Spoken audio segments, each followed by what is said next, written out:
بسم اللہ الرحمن الرحیم شروع نام سے اللہ کے جو بڑا مہربان نہایت رحم کرنے والا ہے۔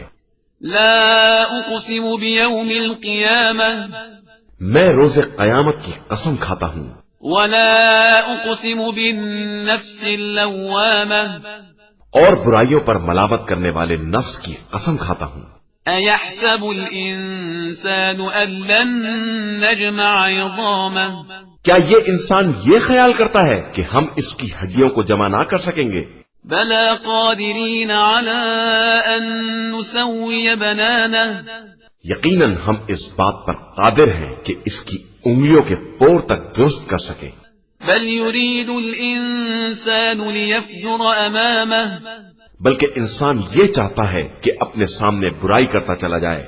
يسأل ايان يوم القيامة وہ یہ پوچھتا ہے کہ یہ قیامت کب آنے والی ہے۔ فإذا برق البصر تو جب آنکھیں چکا چوند ہو جائیں گی وخسف القمر اور چاند کو گہن لگ جائے گا وجمع الشمس والقمر اور یہ چاند سورج اکٹھا کر دیے جائیں گے۔ يقول الانسان يومئذ اين المفر اس دن انسان کہے گا کہ اب بھاگنے کا راستہ کدھر ہے؟ كلا لا وزر ہرگز نہیں، اب کوئی ٹھکانہ نہیں ہے۔ الى ربك يومئذ المستقر اب سب کا مرکز تمہارے پروردگار کی طرف ہے۔ ينبأ الانسان يومئذ بما قدم واخر اسی دن انسان کو بتایا جائے گا کہ اس نے پہلے اور بعد کیا کیا اعمال کیے ہیں۔ بل الانسان على نفسه بصيرة بلکہ انسان خود بھی اپنے نفس کے حالات سے خوب باخبر ہے، ولو القى معاذيره چاہے وہ کتنے ہی عذر کیوں نہ پیش کرے۔ لا تحرك به لسانك لتعجل به دیکھیے آپ صلی اللہ علیہ وآلہ وسلم قرآن کی تلاوت میں عجلت کے ساتھ زبان کو حرکت نہ دیں۔ ان علينا جمعه وقرآنه یہ ہماری ذمہ داری ہے کہ ہم اسے جمع کریں اور پڑھوائیں۔ فإذا قرأناه فاتبع قرآنه پھر جب ہم پڑھوا دیں تو آپ صلی اللہ علیہ وآلہ وسلم اس کی تلاوت کو دہرائیں۔ ثم ان علينا بيانه پھر اس کے بعد اس کی وضاحت کرنا بھی ہماری ہی ذمہ داری ہے۔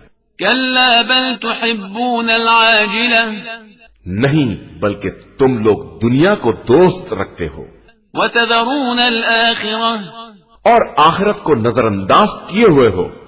وجوه يومئذ ناظرة اس دن بعض چہرے شاداب ہوں گے، إلى ربها ناظرة اپنے پروردگار کی نعمتوں پر نظر رکھے ہوئے ہوں گے، ووجوه يومئذ باسرة اور بعض چہرے افسردہ ہوں گے، تظن أن يفعل بها فاقرة جنہیں یہ خیال ہوگا کہ کب کمر توڑ مصیبت وارد ہو جائے۔ كلا إذا بلغت التراقي ہوشیار جب جان گردن تک پہنچ جائے گی وقيل من راق اور کہا جائے گا کہ اب کون جھاڑ پھونک کرنے والا ہے، وظن أنه الفراق اور مرنے والے کو خیال ہوگا کہ اب سب سے جدائی ہے، والتفت الساق بالساق اور پنڈلی پنڈلی سے لپٹ جائے گی۔ إلى ربك يومئذ المساق آج سب کو پروردگار کی طرف لے جایا جائے گا۔ فلا صدق ولا صلى اس نے نہ کلام خدا کی تصدیق کی اور نہ نماز پڑھی، ولكن كذب وتولى بلکہ تکذیب کی اور منہ پھیر لیا۔ ثم ذهب إلى أهله يتمطى پھر اپنے اہل کی طرف اکڑتا ہوا گیا۔ أولى لك فأولى افسوس ہے تیرے حال پر، بہت افسوس ہے، ثم أولى لك فأولى حیف ہے اور سب حیف ہے۔ أيحسب الإنسان أن يترك سدى کیا انسان کا خیال یہ ہے کہ اسے اسی طرح آزاد چھوڑ دیا جائے گا؟ ألم يكن نطفة من مني يمنى کیا وہ اس منی کا قطرہ نہیں تھا جسے رحم میں ڈالا جاتا ہے؟ ثم كان علقة فخلق فسوى پھر علقہ بنا، پھر اسے خلق کر کے برابر کیا، فجعل منه الزوجين الذكر والأنثى پھر اس سے عورت اور مرد کا جوڑا تیار کیا۔ أليس ذلك بقادر على أن يحيي الموتى کیا وہ خدا اس بات پر قادر نہیں ہے کہ مردوں کو دوبارہ زندہ کر سکے؟